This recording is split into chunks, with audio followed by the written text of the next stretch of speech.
El Renacimiento fue un movimiento cultural originado en Europa Occidental, exactamente en Italia.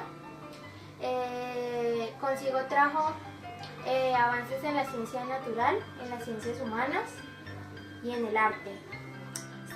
Este movimiento nació fruto del humanismo, cuando las personas empezaron a ver que no solamente tenían que pensar de la misma forma de que el régimen lo exigía, sino que podían tener una idea libre y un pensamiento libre y decisiones.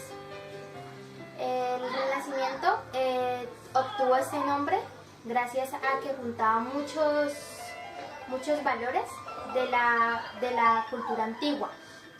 Por eso se le dio este nombre, lo que hoy conocemos como el siglo de oro.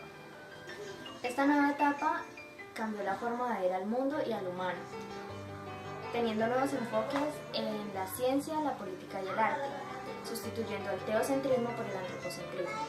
En este sentido, el historiador Giorgio Vasari formuló una idea determinante, que fue el nacimiento del arte antiguo.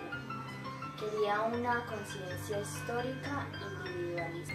Sin embargo, los cambios tanto estéticos como en cuanto a la mentalidad fueron lentos y graduales. Sin embargo, el concepto actual de renacimiento será formado por primera vez en el siglo XIX por el historiador Ulrich Mach, desde una perspectiva de la evolución artística general de Europa. El renacimiento significaba una rutina con la unidad estilística que hasta el momento había sido solo supranacional. Sobre el significado del concepto de renacimiento y sobre su cronología se ha dicho mucho. Generalmente con el término humanismo se indica el proceso innovador, inspirado en la antigüedad clásica y la consolidación de la importancia del hombre en las organizaciones de la realidad histórica y natural. Se aplicó en los siglos 48 y 49. El Renacimiento no fue un fenómeno unitario desde los puntos de vista cronológicos y geográficos. Su ámbito se limitó a la cultura europea y a los territorios americanos recién descubiertos, a los que las novedades renacentistas llegaron muy tarde. Se desarrolló en el inicio de la Edad Moderna, marcada por la consolidación de los estados europeos y los viajes transoceánicos, que pusieron en contacto a Europa y a toda América. La descomposición del feudalismo, el ascenso de la burguesía y la afirmación del capitalismo. Sin embargo, muchos de estos fenómenos rebasan por su magnitud y mayor extensión en el tiempo del ámbito renacentista. 3. Las principales características de esta época fueron: comenzando, se produjeron grandes cambios gracias a la implementación del sistema capitalista, y por ello la burguesía subió un escalón más. Esto quiere decir que un individuo debía ser de alto linaje o estable económicamente para ser aceptado. Bueno, la población fue en aumento por el crecimiento demográfico, y lo rural fue en desplazamiento para la ciudad. También se descubrieron los científicos y se empezó a admitir la ciencia como progreso del humano. Y fueron creados los instrumentos técnicos tales como la imprenta, la brújula y las fundiciones. Se multiplicaron las posibilidades de una mayor expansión y divulgación de la cultura con la creación de las diferentes universidades, la secularización del saber y con el impulso que adquirió el latín como lengua transfronteriza, que ayudaba a la comunicación entre los distintos intelectuales de toda Europa.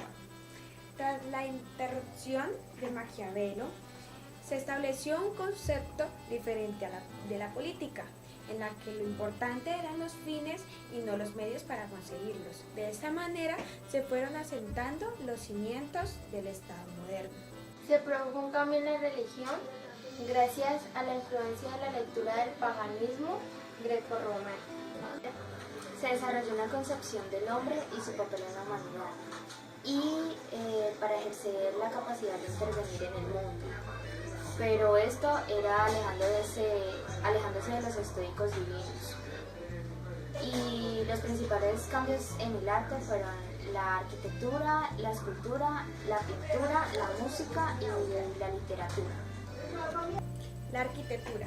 La arquitectura del Renacimiento, si se observa una marcada ruptura pues el gótico había alcanzado en sus ediciones durante sus últimas etapas unos logros y una perfección tales que ya resultaban difíciles de superar. Las características góticas no podían ser más ligeras ni más esbeltas. La arquitectura renacentista la caracterizaba en empleo de elementos constructivos greco-romanos, tales como el arco de medio punto, la bóveda del cañón, el frontón, los órdenes clásicos, así como por su fuerte sentido de la proporcionalidad. Se da un extraordinario desarrollo de la arquitectura civil, pues ya no solo las iglesias tenían el gran poder y el dinero para llevar a cabo grandes obras, sino que los señores burgueses también desean edificarse suntuosos palacios y sin embargo siguen teniendo una gran importancia las iglesias inspiradas en las basílicas cristianas. En este periodo la música pasa de ser exclusivamente religiosa para ser tocada en los salones y las academias de la nobleza. Se empieza a componer obras para clavecín, órgano y laúd y toda clase de instrumentos de esta época. Algo muy importante en el proceso de la música fue la imprenta, siendo el veneciano Petrucci el primero en publicar en 1501 un libro de partituras. En la pintura entra rompiendo con la pintura renacentista y rápidamente con la gótica rígida y simbolista, inclinándose por la belleza naturalista y el juego de volúmenes. Aquí se empieza a jugar con la perspectiva y se preocupan más como por el realismo total que se revierta en un arte verosímil y bastante naturalista. Y esto se llevó al estudio de la óptica. En esta época resultó de suma importancia el óleo y esta técnica se perfeccionó y se llevó por toda Europa. La literatura.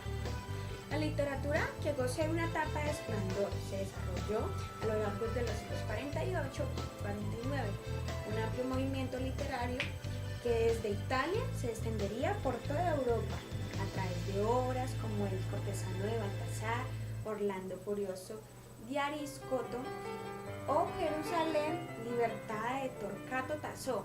Importante también resulta la figura de Nicolás Maquiavelo con su obra El Príncipe, o la más bella poesía que llega a la mano de Poliziano, poeta que inspiró algunos de los cuadros de Botticelli.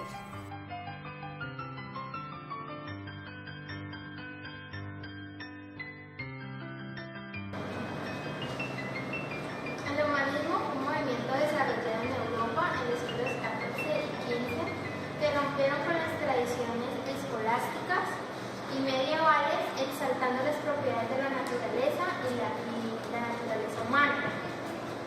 Pretendían descubrir al hombre y darle un sentido racional a la vida, tomando como maestros a los clásicos griegos y latinos cuyas obras estudiaron. El humanismo instaura una nueva actitud sin cuestionar lo religioso. Los humanistas hablan de la dignidad del hombre, independizan la filosofía de la teología y desean que la razón actúe en zonas antes reservadas a la fe revelada. Ubicación en tiempo y lugar. El movimiento humanístico del siglo XIV se había iniciado en Italia con el general Francisco Petrarca y ya estaba en marcha en España. Entonces las influencias de los seguidores de él tomaron temas en la métrica que recibieron todos los poetas españoles, franceses, ingleses y portugueses. El humanismo presenta una lenta expansión por Europa durante el siglo XV y XVI y se da a notar mucho en Europa. Los principales protagonistas del humanismo. Los más notables humanistas españoles fueron Elio Antonio de Nebrija, Hernán Núñez Vives y Francisco Sánchez de las Brozas, pero el humanista del siglo XLIX más influyente fue Holandes Erasmo de Rotterdam. Los humanistas italianos más destacados fueron Peco de Mirandola, Dante Alighieri, Francisco Petrarca y Juan Boccaccio. Grisolas era griego, Juan Rothschild alemán, Desiderio Erasmo en los Países Bajos y Tomás Tuvo un carácter literario. Rechazaba la